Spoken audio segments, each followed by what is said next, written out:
Halo, selamat datang di seri belajar Art Studio dari nol. Pada sebelumnya, kita telah belajar mengenai tipe-tipe data yang ada di R. Selanjutnya, kita akan belajar bagaimana tipe-tipe data itu dapat digabungkan menjadi struktur data. Struktur data di R merupakan cara bagaimana R dapat menyimpan dan mengorganisir data. Baiklah, kita akan belajar struktur-struktur data yang ada di R. Yang pertama itu ada struktur data vektor. Vektor ini merupakan struktur data yang paling sederhana di R. Nah, struktur datanya itu berupa berisikan satu tipe data saja yang sama. Contohnya di sini A kita nyatakan merupakan vektor yang berisikan numerik. Sedangkan B ini kita nyatakan merupakan vektor yang berisikan karakter. Nah, mungkin kita akan langsung run. Oke, di sini hasilnya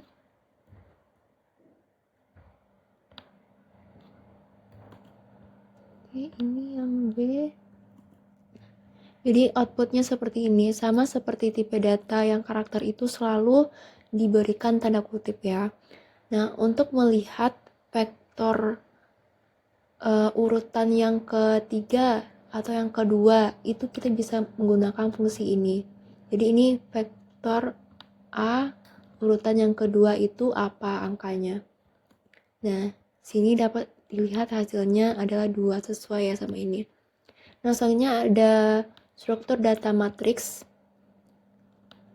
Matriks ini kalau misalnya vektor hanya terdiri dari satu dimensi saja, sedangkan matriks itu terdiri dari 2 dimensi.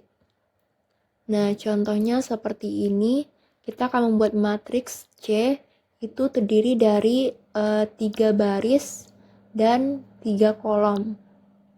Nah, di mana angkanya itu 1 sampai 9. Jadi ini tuh bisa kita sesuaikan.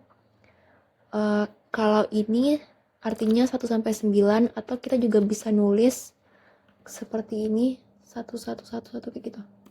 Jadi itu dibebaskan ya. Nah, kita coba panggil.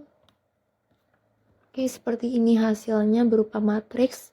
Nah, untuk melihat matriks baris pertama, kolom pertama itu menggunakan fungsi ini. Nah, jadi matriks baris pertama, kolom pertama, kayak yang ini. Oke, lanjut. Yang ketiga itu ada struktur data array. Struktur data array ini hampir mirip seperti matriks, namun dia itu lebih dari 2 dimensi. Di sini aku contohin 3 dimensi. Jadi isi dalam matriks itu atau array itu selalu tipe datanya sama. Di sini aku contohin numerik ya, 1 sampai 12. Oke, kita run. Hasilnya seperti ini.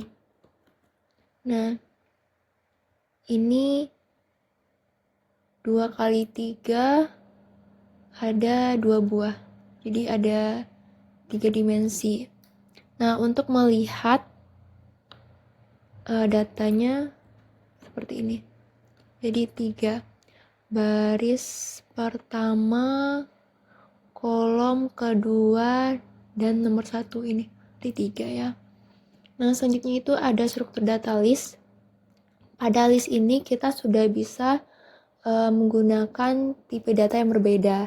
Bisa dicampur numerik dengan karakter maupun faktor. Nah, di sini aku contohin numerik dengan karakter. Jadi dia diinput satu-satu gitu. Oke.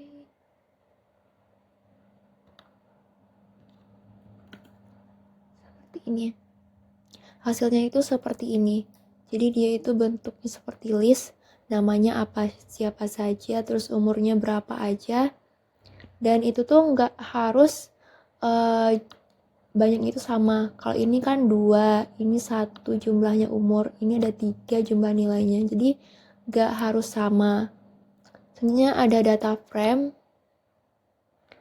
Data frame itu dapat tipe datanya itu berbeda, namun nanti outputnya akan berupa tabel dan juga dia harus jumlahnya itu sama.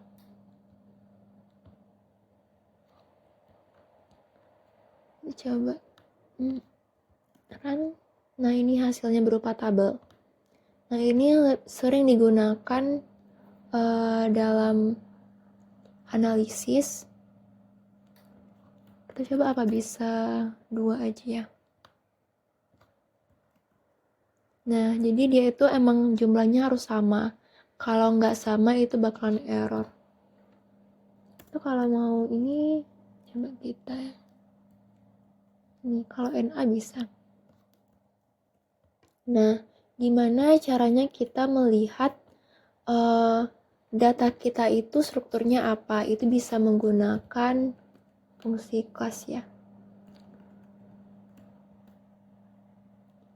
Misalnya df.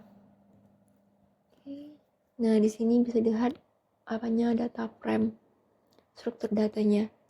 Mungkin sekian dari aku penjelasannya. Sampai jumpa di video selanjutnya. Jangan lupa subscribe dan nyalakan notifikasi supaya kamu nggak ketinggalan video-video berikutnya. Sampai jumpa di episode selanjutnya.